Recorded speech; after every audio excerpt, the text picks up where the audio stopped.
Hello বন্ধুরা, দেখতে পাচ্ছ আমরা এখানে সমাজ বাড়িতে এসেছি। আর আমার দাদু মারা গেছে, দাদু মারা গেছে, তার জন্য এখানে আমরা এসেছি।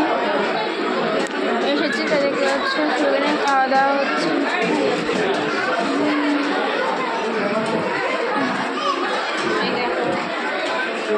কত লোক খাচ্ছে দেখছে, ওপরেও খাওয়া হচ্ছে, এখানেও খাওয়া হচ্ছে, এটা নিচেতে খাওয়া হচ্ছে, ওপরে বসে খাওয়া হচ্ছে।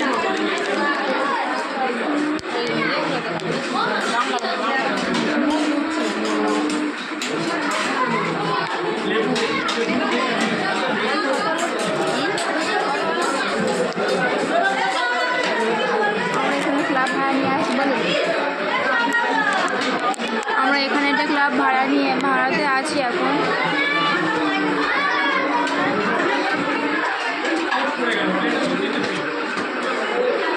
দেখতে পাচ্ছ বন্ধুরা, বেশি গামলায় তরকারি কাটানো আছে।